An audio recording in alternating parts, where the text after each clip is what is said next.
Boa tarde, pessoal do Globo Esporte. Dia 217, deixando o cabelo crescer até o Vasco da Gama ganhar 4 partidas seguidas. Vai jogar contra o Bragantino fora de casa. Quem informa pra gente sobre o Vasco é Edson Viana, direto do Lindão, São Januário. Fala aí, Edson. Fala, Escobar. Boa tarde pra você, boa tarde pra todo mundo. O Vasco treinou hoje de manhã na preparação para esse jogo de domingo fora de casa contra o Bragantino. E para esse jogo, o time vai ter um desfalque importante na área técnica, já que o Fernando Diniz está suspenso. Levou o terceiro cartão amarelo no clássico contra o Fluminense. E aí ele vai ser substituído por um dos auxiliares, ou o Evandro Fornari ou o Ricardo Cobalcini. Por outro lado, o time vai ter o retorno do volante Hugo Moura, que estava suspenso no clássico, e aí o Diniz precisa ver como é que vai armar o meio de campo do Vasco, que naquela partida foi formado ali pelo Tietê e também pelo Cauã Barros. E olha, o Vasco está embalado, olhando para a parte de cima da tabela, mirando, quem sabe, uma vaga na zona da Libertadores do ano que vem, e está muito perto de conseguir, pela primeira vez na temporada, uma sequência de 4 vitórias. E tem um torcedor figuraça, ele fez uma promessa: só vai cortar o cabelo quando o Vasco vencer 4 jogos seguidos. Nessa temporada ele mandou a mensagem para o Globo Esporte, é o Eduardo. Vamos ouvir, Eduardo. Fala aí, figura. Boa tarde, pessoal do Globo Esporte. Dia 217, deixando o cabelo crescer até o Vasco da Gama ganhar 4 partidas seguidas. Estamos 3/4 e nunca estivemos tão perto de cortar o cabelo. E vamos torcer, né? A do Vasco deixou de comparecer, que fez eco que nem já vi. A torcida do Vasco é muito maior que essas outras. Não, o Flamengo já fez. Mais do que o Vasco. Já deixou de comparecer. Nem na época dos times horríveis do Eurico, ali da década de 2000. Lembra? Teve quando caiu. agora. Não, mas ela ia no jogo em São Januário. Então, ela Ia deixou de comparecer. São Januário vazio, você lembra? Sim, agora recentemente. Mas aí em forma de protesto. Não foi assim, nós não estamos indo. Foi um protesto, uma coisa pontual e tal. Mas deixou de ir. Foi lá 5 mil, mas de fato, a média é de 15 mil. Eu fiz a Série B do Vasco, horrorosa, com Kleber Gladiador, com Douglas Pança de Cadela, Fabrício Barriga Volante. de cadela, prenha. Prenha. Eu fiz. E a torcida ia. Time horrível, time Mas é uma questão. O tamanho da torcida do Vasco é muito maior que as outras. Então é muito mais fácil você encontrar 20 mil vascaínos loucos da ideia, que topam qualquer desafio, do que você encontrar 20 mil tricolores ou 20 mil botafoguenses que topem, cara, qualquer fase da temporada. É muito mais fácil fazer eco no Maracanã do que num estádio de menor proporção como São Januário, com certeza. Não, e aí tem uma outra coisa, São Januário cabe em 20 mil, então você levou... Gente, se o Vasco tivesse estádio pra 40, 50, estaria lotando provavelmente quase todo o jogo. Só tô falando que tem essa diferença. O tamanho da torcida é algo que precisa ser levado em consideração. O nosso Brandão mandou mensagem aqui dizendo assim: o torcedor não foi a São Januário contra o Del Valle.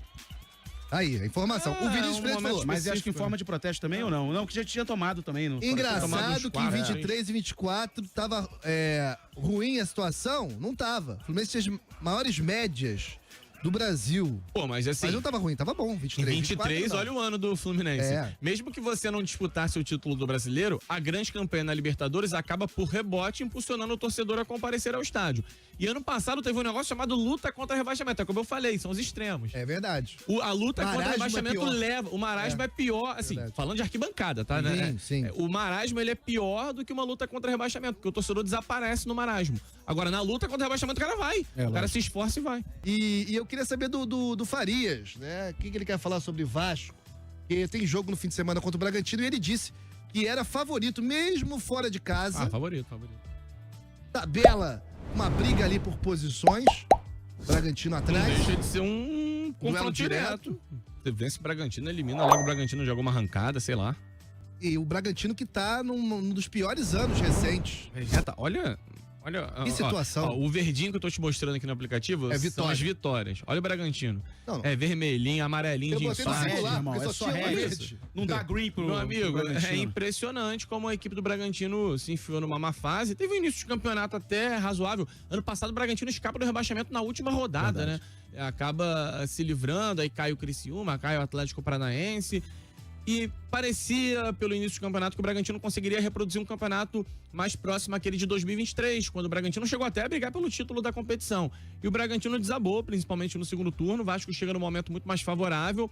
É óbvio, é o que eu tenho ressaltado aqui. O Vasco, ele vive um momento legal, a sequência é extremamente produtiva, tá perdendo muito pouco, né? Praticamente não perde a equipe do Diniz. Só que também não dá pra imaginar que o Vasco chega a ponto de passar o carro em todo mundo. O Vasco vai ter que apresentar uma atuação com um nível de dedicação tão próximo quanto aquele que apresentou no Clássico contra o Fluminense, quanto o que apresentou na Copa do Brasil contra o Botafogo, naquela sequência difícil, né, que envolveu confrontos contra Cruzeiro, Bahia, Palmeiras, Flamengo. O Vasco vai ter que reproduzir esse nível de atuação. O meu medo é só que a sequência positiva ela vai trazendo uma dose de confiança que, se você não administra bem, ela vira talvez assim, um certo relaxamento. Aí você pega um adversário que está numa draga desgraçada, como é o caso do Bragantino, você pode se perder um pouco naquele ritmo de jogo, né? Que acaba sendo um jogo mais lento, um jogo mais chatinho. Então eu espero que o Vasco mantenha o mesmo nível de intensidade das partidas anteriores. Porque tu entra em campo num Vasco Fluminense, o teu tesão bater lá no alto é o natural. Agora um Vasco Bragantino pode trazer um outro perfil de jogo e o Vasco não pode se dar o luxo de não jogar no seu máximo de intensidade. Até para manter essa boa sequência e tentar, de alguma forma, se aproximar mais um pouquinho ali de G6 e G4. O único jogo que destoou mesmo foi o 3-0 pro Palmeiras. Eu acho mais pela diferença técnica, não necessariamente por uma... E o Vasco começou melhor aquele jogo, eu fiz essa parte. Vocês escolheram, fizemos, eu estava lá e vocês escolheram ignorar esse jogo aí. O Carlão e também o do Vitória, muitas vezes vocês ignoram. O Carlão de Genópolis, jogo difícil. Todo jogo em Bragança é complicado. Não pode cochilar, como foi no início contra o Fluminense. Tem que entrar ligado. Lembrando que o Bragantino não tá no estádio dele, né? Tá no Cícero Souza Marques, que é o estádio municipal de Bragança Paulista. O estádio do Red Bull Bragantino tá sendo reformulado, remodelado, para até caber mais gente. Porque o estádio era bem acanhado, bem pequeno, né? Bem desatualizado. Agora o Bragantino tá tomando fumo direto no Campeonato Brasileiro e mesmo assim é 10º colocado, cara.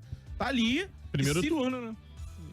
Bom início de campeonato. Bom início de campeonato. E se fizer 3 pontos em cima do Vasco, que eu acho que não vai fazer, eu acho que o Vasco ganha essa partida, ele entra também na briga por uma vaga na próxima Libertadores da América. Você lembrou muito bem do Bragantino, foi o Farias de 2023? Foi.